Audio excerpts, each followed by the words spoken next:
Welcome to Queen My Channel. Aku bukan penggoda episode 36. Seperti yang telah disepakati Dita, Dion dan juga Rigen, kini mereka tengah bertandang ke kediaman Lauri.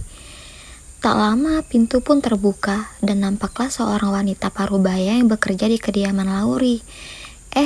Dan Rigen, sapa Bibi, ART di kediaman Lauri. "Halo Bi, Laurinya ada?" tanya Rigen dengan senyuman ramahnya. Wajah Bibi terlihat keheranan dan bingung mendapat pertanyaan dari Rigen yang seperti itu. "Loh, saya pikir Nona Lauri pergi dengan Den Rigen. Soalnya sudah beberapa hari ini Nona Lauri tidak pulang. Saya mengira dia pergi bersama Den Rigen," beritahu Bibi. Dita, Dion, dan Rigen saling bertukar pandang mendengar ucapan Bibi barusan. "Jadi Lauri nggak ada di rumah, Bi?" tanya Dita untuk memastikan. Bibi menganggukkan kepalanya penuh yakin. "Iya Non, kalau begini saya jadi khawatir sama Non Lauri. Tidak biasanya Non Lauri seperti ini. Biasanya juga kalau nginep di rumah Den Rigen, dulu suka bilang sama Bibi, tapi kali ini nggak bilang," Bibi berkata dengan wajah yang sudah berubah panik dan khawatir. "Ya udah Bibi, tenang dulu ya. Kami akan cari Lauri. Dan kalau Lauri ada pulang ke rumah, cepat beritahu saya ya. Nomor saya masih yang dulu," ucap Rigen yang diangguki kepala oleh Bibi. Di mobil, Rigen, Dion, dan Dita terdiam dengan pikiran sibuk memikirkan kemana kira-kira Lauri berada sekarang. "Apa Lauri kabur ya? Karena telah menyebarkan berita hoaks itu?" tanya Dion. "Enggak, aku yakin Lauri tidak mungkin seperti itu. Kita ke rumah Aileen itu," sahut Rigen. Sementara di kediaman Edward, pertengkaran kembali terjadi pada suami istri kontrak itu. Tadi pagi saat Edward tersadar dari tidurnya, masih dengan sisa mabuknya, lelaki itu memarahi Julia. Tadi malam Edward dibawa pulang Rico, sang asisten, dalam keadaan mabuk berat. Bahkan tangannya berdarah akibat pecahan gelas. Julia lah yang mengobatinya. "Kenapa kau melanggar perjanjian kita, Julia?" barang Edward. Julia yang terduduk lemah di lantai dengan air mata yang sudah mengalir deras hanya bisa menggelengkan kepalanya. "Aku tidak Diam! Berhenti mengelak. Sudah jelas-jelas Lauri menghubungiku dan berkata jika kau yang memberitahunya," teriak Edward memotong ucapan Julia. Julia berdiri dari duduknya dengan kepalanya yang terasa berat. "Aileen, pasti dia yang memberitahu." Pipi Julia kembali merasakan tamparan keras yang dilayangkan oleh Edward. "Ini udah kedua kalinya kamu nampar aku, Mas. Oke, aku minta maaf atas semua yang terjadi. Jujur aku tidak tahu menau. Terserah kamu percaya aku atau tidak. Dan seperti yang telah kita sepakati, kerjasama kita selesai. Aku tidak akan membawa sepeser pun hartamu ini," ucap Julia dengan suara bergetar lirih. "Ini, aku letakkan semuanya di sini. Semua fasilitas yang kau berikan padaku. Tidak ada yang kubawa. Silakan dicek saja. Dan jangan khawatir, anak-anakku dan ibu juga tidak membawa benda apapun dari sini," ucap Julia lalu pergi membawa koper berisi pakaiannya. Pakaian Sri dan anak-anak sudah diambil oleh Henny tadi malam. Julia melangkah pergi dengan tangis pilu. Dia pergi dengan luka mendalam di hati.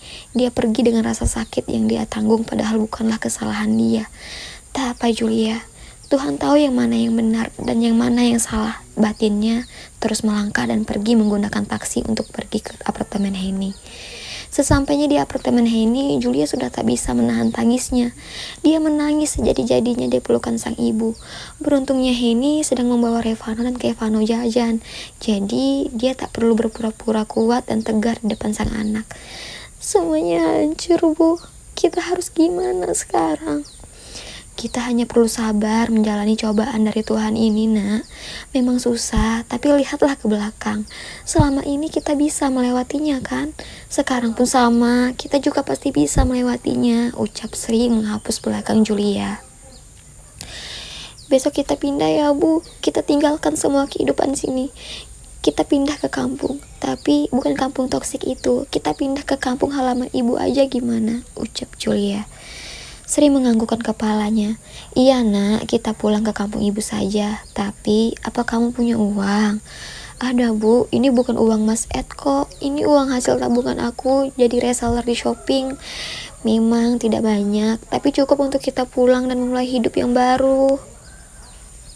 Keesokan harinya, seperti yang telah Julia dan Sri rencanakan, mereka berpamitan pada Henny. Meskipun Henny sudah menahan dengan air mata, tapi keputusan Julia untuk pergi sudah bulat. Kenapa nggak menetap di sini aja, Jul? Apartemen ini masih sangat muat untuk kita tinggal bersama. Julia memeluk sahabatnya itu. Dia tahu niat Henny baik, tapi dia tetap tidak bisa. Pergi memanglah satu-satunya pilihan. Terima kasih sudah menjadi sahabatku yang paling baik. Kebaikanmu tidak akan kulupakan, Hen. Semakin pecah saja tangis Henny. Namun mau tidak mau dia harus merelakan dan menghargai keputusan Julia. Ini, ambillah. Jangan menolak uangku ini. Aku memberi abang dan adik, ucap Henny menyelipkan amplop ke dalam saku Julia. Astaga, kau ini Henny, terima kasih ya.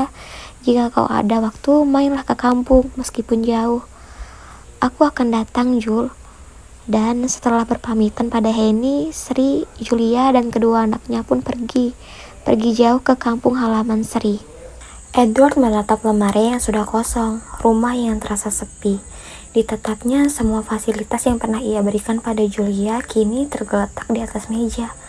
Astaga, apa yang telah kulakukan? Batinnya seakan tersadar. Dengan cepat Edward keluar kamar dan mengecek kamar Evan dan Kevano yang juga sudah kosong. Kerinduannya pada sang anak pun mulai memupuk.